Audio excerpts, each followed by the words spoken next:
Hello students, today we will discuss class 12 chapter integration topic integration by parts.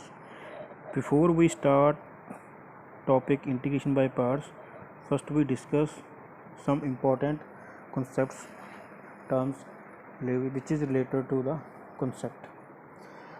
तो सबसे पहले हमने वो वाली चीज़ें जो हैं वो रिकॉग्नाइज़ करनी है, रिमेंबर करनी है जो हमारे इस कॉन्सेप्ट से ये हैं रिलेटेड हैं। तो इस कॉन्सेप्ट के लिए हमें सबसे पहले आई लेट इस फॉर्मूले के बारे में हमें पता होना चाहिए। आई का मतलब होता है इन्वर्स ट्रिग्नोमेट्रिक फंक्शन, जितने भी हमारे पास ट्रिग्नोमेट्रिक फंक्शन है वो इन्वर्स में होने चाहिए। ओके, सेकंड हमारे पास है लॉग के जितने भी फंक्शन हैं। अलजेब्रिक फंक्शन जो भी हम पॉलिनोमियल्स करते हैं, जो भी पॉलिनोमियल्स हम पढ़ते हैं वो सभी किस में आती हैं? अलजेब्रिक फंक्शन में आती हैं। टी मतलब trigonometric function, sine cos tan etcetera. E मतलब एक्सपोनेंशियल फंक्शन। तो ये सभी फंक्शन आपके क्या हैं, जितने भी आप फंक्शन अभी तक पढ़ रहे हो मैथ में, जितने भी फंक्शन आपने पढ़े हैं वो सभी इसमें कवर हो जाते हैं। ठीक है, तो इंटीग्रेशन बाय पार्ट्स के लिए हमें सबसे पहले इसके बारे में पता होना चाहिए। ठीक है, तो जिस ऑर्डर में मैंने ये लिखा है आपको उसको उस ऑर्डर में ही याद करना है। ILATE, okay, ILATE, I मतलब लॉग, एल मतलब आई मतलब इन्वर्स ट्रिग्नोमेट्रिक फंक्शन, एल मतलब लॉग, ए मतलब अलजेब्रिक, टी मतलब ट्रिग्नोमेट्रिक, ई मतलब एक्सपोनेंशियल। ओके, तो अब ये हमारा जो क्वेश्चन है इसको बड़ा आपने ऐसे याद करना कि अगर हमारे पास इंटीग्रेशन में कोई भी दो फंक्शन आते हैं आपको उसको इसी ऑर्डर में ही लेट करना है। ठीक है, तो जैसे हमने डेरिवेटिव में पढ़ा है कि दो फंक्शन का हमारे पास जो डेरिवेटिव होता है उसको हम क्या बोलते हैं? Product rule.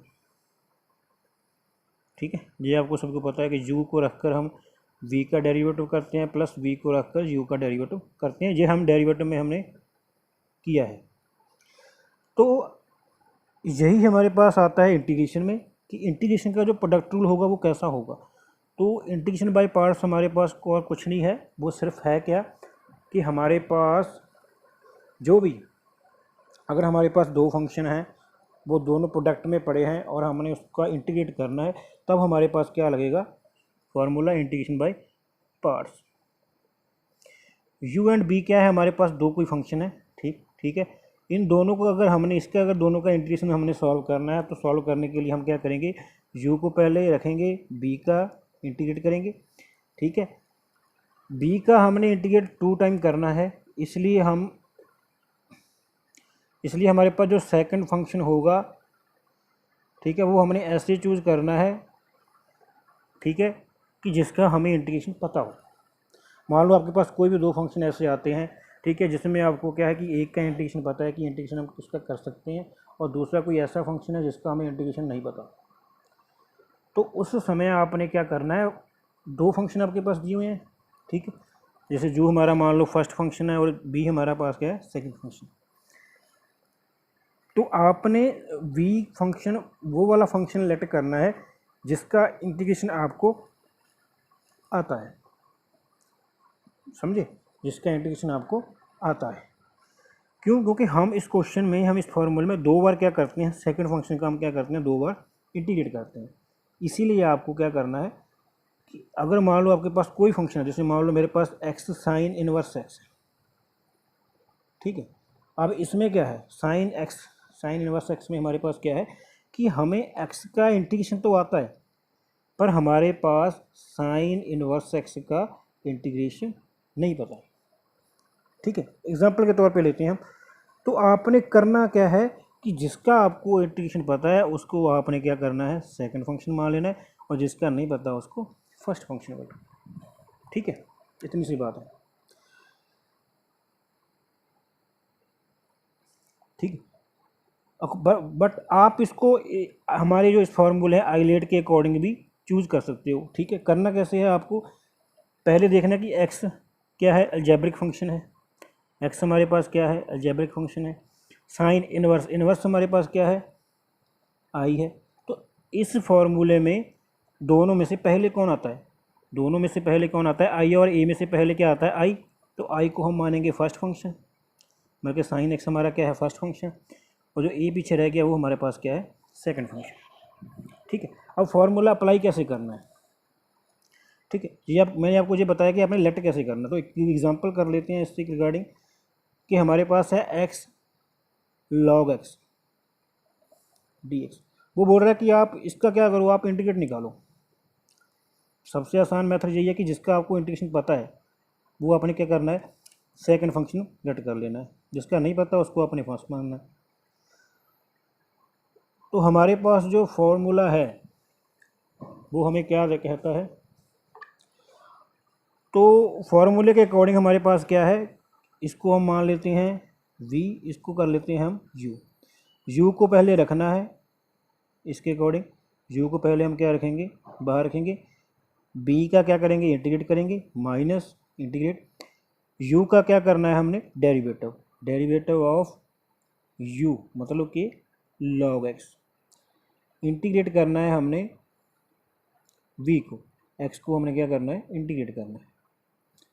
इन दोनों को मल्टीप्लाई करने के बाद जो हमारा आंसर आएगा उसका हमने फिर क्या करना है, इंटीग्रेट करना है। तो देखते हैं, तो log x जैसे है वैसे ही रहेगा। x का हमारे पास इंटीग्रेशन क्या होगा, x square upon 2 minus log का डेरिवेटिव 1 अपॉन एक्स, इसका integration x square upon 2 into D x.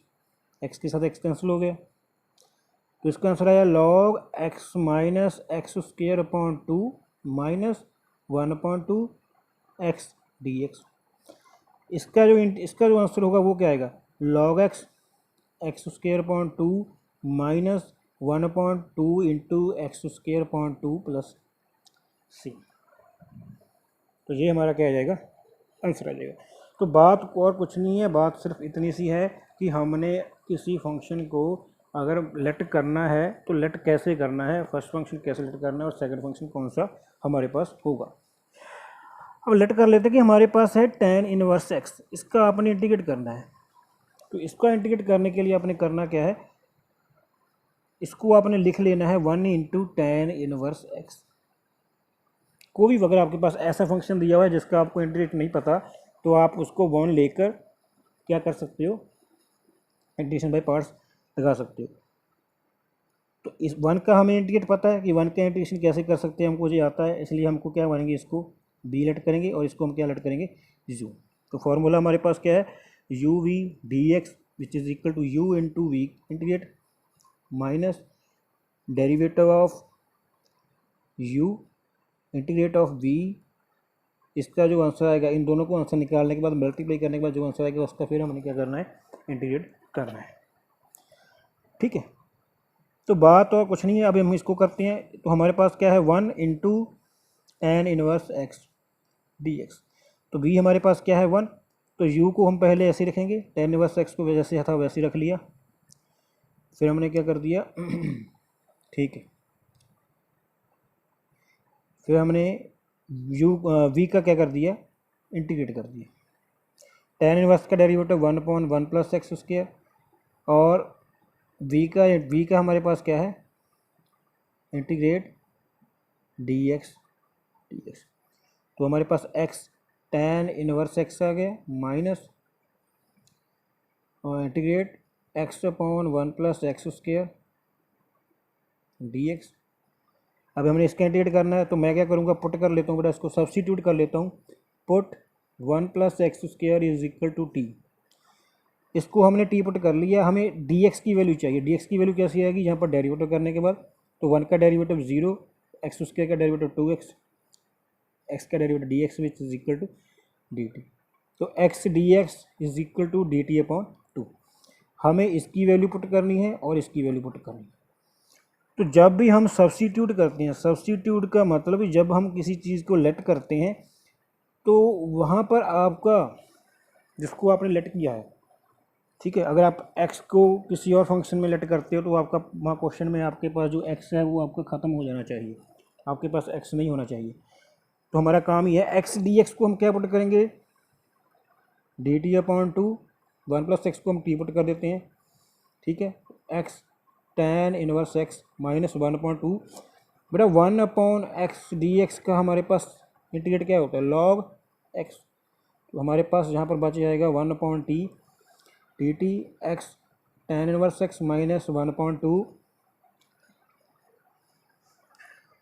ठीक है, 1/2 log t प्लस सी। टी की वैल्यू जो हमने लेटर की थी स्टार्टिंग में वो हम पुट कर देंगे, x tan inverse x minus 1/2 log 1 plus x square plus c. तो ये हमारा क्या आ गया, आंसर आ गया। आई होप बेटा आपको ये जो मैंने करवाया आपको समझ में आया होगा, ठीक है।